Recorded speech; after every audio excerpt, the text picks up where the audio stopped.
So here we are on the mighty Rio Grande, in the Rio Grande del Norte National Monument, part of the nation's first wild and scenic river, protected back in 1968.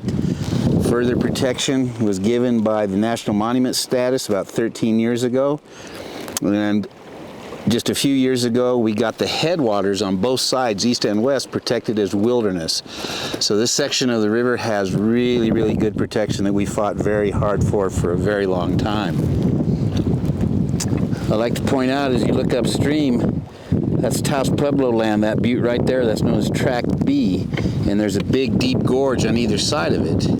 On the right hand side, as we're looking at it, is the Rio Pueblo Gorge, which is all the little creeks that form a river that goes through Taos Valley called Rio Pueblo, and over the years it's carved its own deep gorge.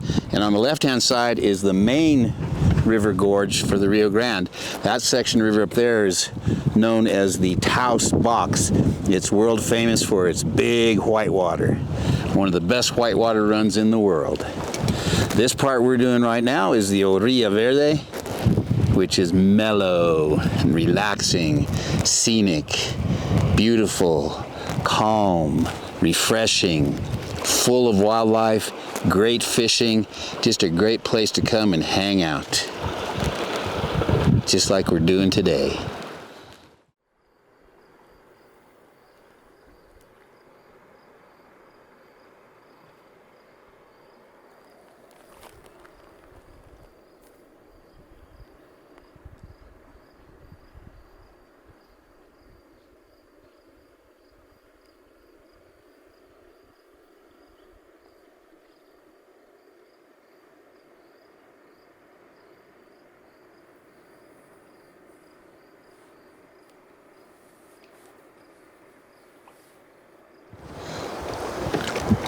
Good afternoon. My name is Yopaping. That's what everybody calls me at home. Out here I'm known as Louie Hena. We're given our names like within 4 days after birth. Mom gets 2 naming moms, and we have a naming ceremony early in the morning. I'm from Tesuque, Pueblo, Tesuque Owinge. I speak the Tewa language. The first language to be heard through this area was the Tiwa language, T-I-W-A, Pueblo of Taos, Picaris, Isleta, Sandia. I grew up here. Mom and Dad would bring us out here every weekend, just about. Enjoy ourselves out on this river, catch fish, ate what we caught. Played out here. This is home.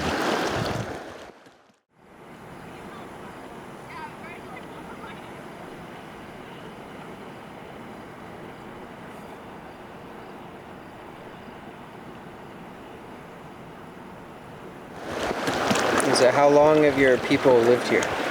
Forever.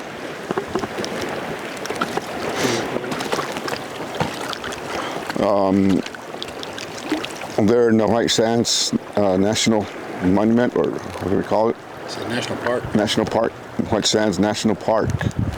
There were some footsteps that were found in the sand there, sand dunes, that were dated to 23,000 years ago. Fossilized footprints. So, you know, in our communities, we say we've been here since time immemorial. Now, with all of these new scientific methodologies, basically proving our grandparents and our stories correct. So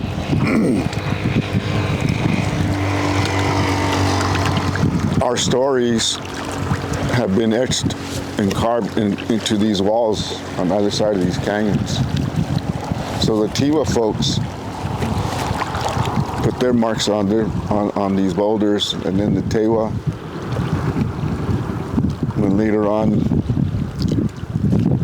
you have the Comanches, and then later on you have the Europeans. So all different cultures' stories are etched into these boulders up and down these canyons. So worldwide, people use rivers to transport goods themselves. It's a great means of conveyance. Here in the American desert Southwest, they were not great river people because most of the time the river's very low. Extended drought for many, many years reduces this river to a trickle. Where we're at right now, this is huge. We rarely see the water get this high. So the early peoples were not canoe builders or sail ship builders or anything like that, but they did utilize what they call bull boats, which is an animal skin stretched onto a circle of willows or cottonwoods, and they would put all the stuff they didn't want to get wet in the bull boat and then swim the boat, towing it behind them or pushing it in front of them. Those were the earliest forms of river transportation. Occasionally they would go downstream in that manner, but mostly people stayed away from the high water because it was too dangerous, and it wouldn't be long before the water got low and you could walk across it. Well, we say the first Spaniard we saw, or the first white man we saw, was a black man, and we killed him. Okay? And so when Columbus thought he landed somewhere on the east side of the world,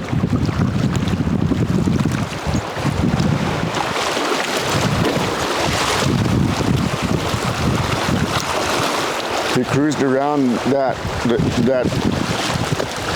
east coast, lower east coast area for a while, trying to find a route where the indigenous peoples there were telling them that this is Cuba. It's a huge island.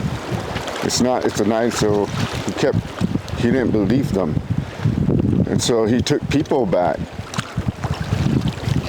But one of the things that happened back then is that the Pope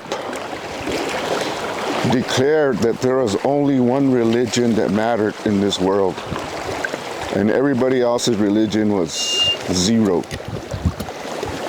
And so there in Europe, you start having religious wars. A lot of those people came out this way, Sephardic Jews. Their stories are etched in through here. There's a huge boulder, or there's boulders everywhere where I see the glyph of an upside down menorah. And so when the Europeans came here, you know, they said, hey, Father, Son, Holy Ghost. Cool, man, they got multiple gods like us.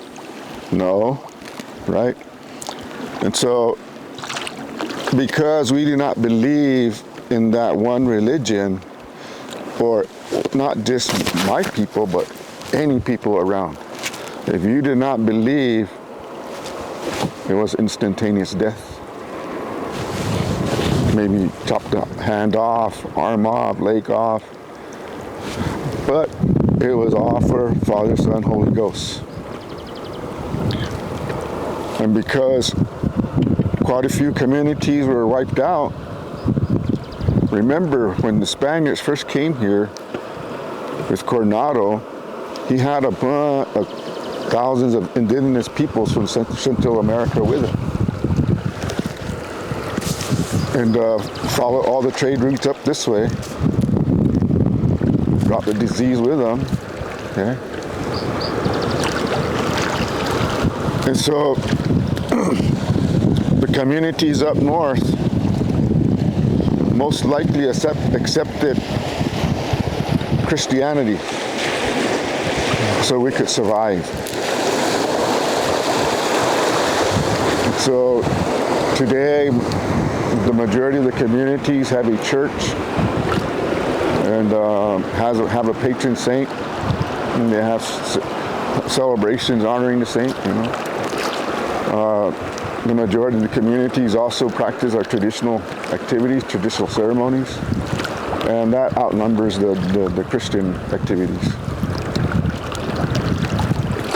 So when these Europeans came from Iberians, they killed our priests. They destroyed our churches, burnt them down, and destroyed our religious artifacts. Plus numerous other activity happened. So communities stood up against this. So in 1680, in our communities, we called it the First American Revolution, widely known as the Pueblo Revolt. And so basically we ousted the Europeans from our communities, killed the priests, burnt down the churches, destroyed religious artifacts. So in the Great Revolt of 1680, when the native Pueblos rose up against the conquering Europeans, there was a migration going down the river from Taos because the Spanish settlers at Taos had friends at the Pueblo, and they got warned that these hostile actions were about to happen. So they packed their valuables into their ox-drawn carts and lumbered down the river road, which parallels the section of river we're at right now. And they realized they were going too slow, and they had to make some kind of a plan. So the plan they devised was, if we get caught, we'll tell them that we buried treasure, and if they let us go, we'll tell them where the treasure is. So they gathered all their valuables, gold, silver, jewelry, fine linens and silks, and they put them in the ladies' traveling trunk, cedar chest, vanity chest kind of thing called petacas. They're made out of leather and wood. And they drug them across the river and up this canyon, which is now called Arroyo Aguaje de la Petaca. And they buried the treasure and then made their way down south to the main fort in Santa Fe, where they joined up with the main contingent and fought their way all the way down to El Paso del Norte. It's the only time that native peoples have successfully revolted and kept conquering Europeans out for any length of time. Kept them out for 12 years. Well, the guys who had buried the treasure, some of them were killed in battle, and then some others decided not to come back to this harsh existence. And the ones that did come back realized there'd been a big rock slide, and things had changed, and the treasure was hopelessly lost. To this day, that treasure has never been found. The treasure of the Arroyo Aguaje de la Petaca Canyon. The end. I guess coming back 12 years later, I think people knew that, communities knew that we had to unite to survive here in this landscape. I think within our communities, we're taught to care, to love, to share and respect with each other. And so I think that's what the Europeans learned and changed their ways when they came back. So I say here in northern New Mexico, we're all the same. We may be purple, we may be black, we may be pink, you know. However, we love the outdoors. We love clean air, clean water. We like to take the seed and plant it, nurture it so we can feed ourselves, sustain ourselves and our communities, you know. We like to take care of our landscape. We like to take care of the outdoors. We fight for it.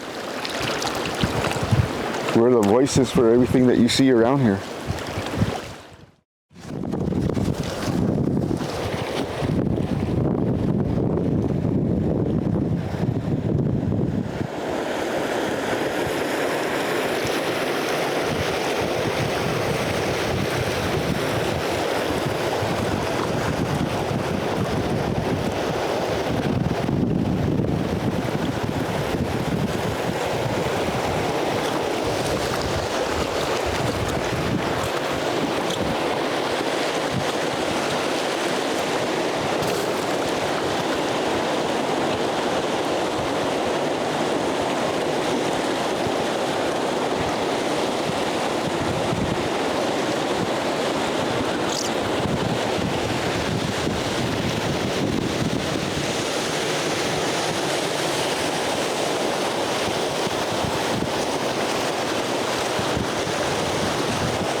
So also with the Americans, you know, they brought these crazy laws, putting up fences,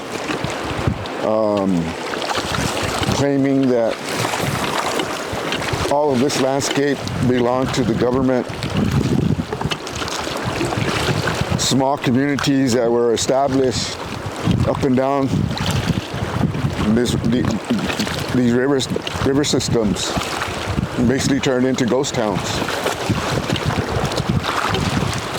You know, we have to get special permission to go harvest what we need.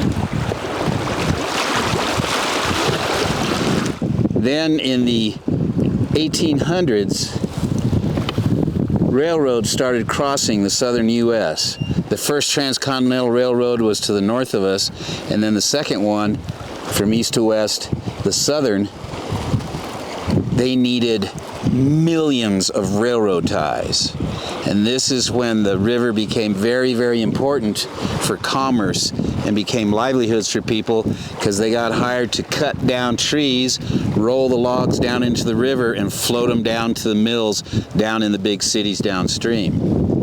Well, of course, hunter-gatherers utilized this area up and down the Rio Grande, and then eventually, as they became more successful, they built villages. You don't find too many villages along the Rio Grande because of these big floods like what's happening right now.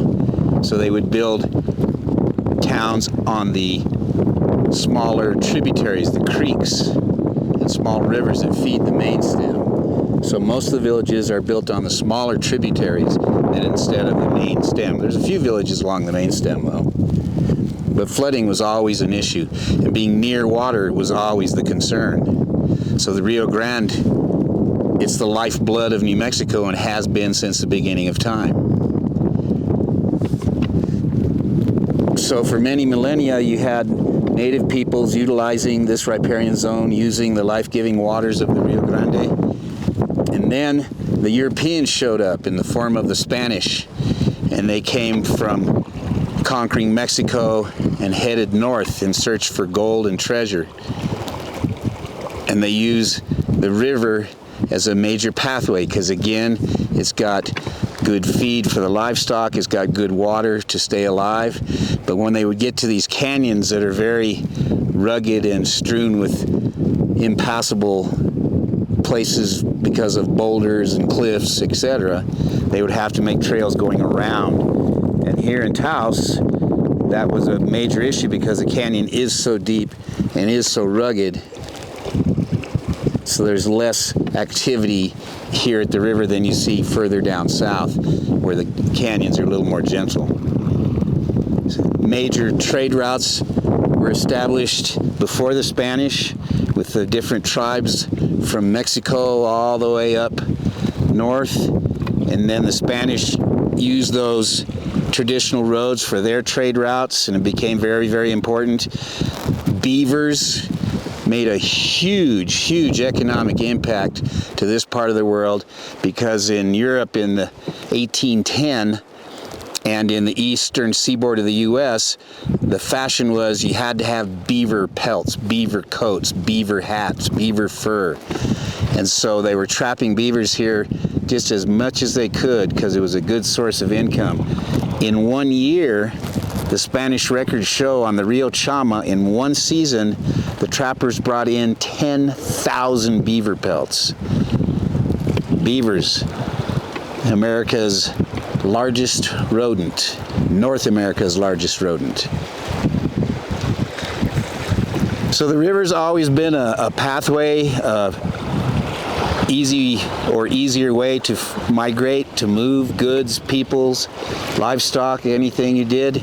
A lot of times the river was low and you could use the riverbed to walk along, and there'd be good water right there when you got thirsty. And again, in the desert Southwest, that was the norm. The river was mostly low in those days, so the river became the road. And when you look at modern society, the modern highways, they follow the river for much of their courses. Well, the effect of the Spanish on the natives was very, very profound in a lot of different ways. You know, culturally, religious. There was a tremendous influence in being in the mind of conquest. There was some hard times there. The main thing that really affected the native people here more than anything else was the introduction of disease that the natives had no immunity to. When the first conquistador came through this area in 1540, Coronado, he recorded visiting over 80 different tribes. And when Oñate returned in 1598, he could only find 25. There was a tremendous loss of population due just to disease, that more than anything. And of course, the horse that got left here by the Spanish is credited with the Plains Indian becoming more dominant and being warlike in the first place. They were able to exert their power with more efficiency as they became expert horsemen, the Comanche especially. So the horse disease, and then of course the imposition of Catholicism on the native peoples was a major, major issue. And it's interesting that the natives had enough of it being treated so harshly. I mean, the story that I was told when I was a kid was Coronado came here with some of my ancestors, and they came upon a little village, Kuaua, down south, and they just happened to be in the middle of ceremony when he arrived in the village. And they very graciously said, come down into the kiva, into the sacred chambers, and, you know, participate in our ceremony. And so they're in this underground sacred chamber, and he sees some kind of shaman, a religious leader, and he's dancing, getting into a trance, and he is being whipped by his assistants to help him get into this trance, and he has a rattlesnake draped over his shoulders and arms. It was about 8 feet long and as big as around as a man's forearm. The thing was huge. And when Coronado in his small Catholic mind saw this, he knew immediately, aha, devil worship, pagans, we must put a stop to this. So he created warfare on the little village, and he buried the sacred chamber in sand so they couldn't use it anymore. You fast forward to the 1930s when there was a great archaeological effort here in the Southwest, and they found that kiva, and because Coronado had buried it in dry sand, he had inadvertently preserved the beautiful, special, one-of-a-kind religious murals that were on the walls for people to study and revel over in modern times.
All right. I mean, first kind of being in the area, there's definitely a bit of a culture shock. You know, very native New Mexican kind of culture and heritage that, you know, I maybe felt a bit distant from, but I have definitely grown to love. being on the river and by the river. So much revolves around the river, and it is such an incredibly beautiful place, and has, provides so much for the environment and for the people. And so being able to guide it every day and be on the river, there's definitely something about it that's just exciting and rejuvenating. And I've been wanting to do this for a long time now, and I'm super glad I've finally been able to, so that's great.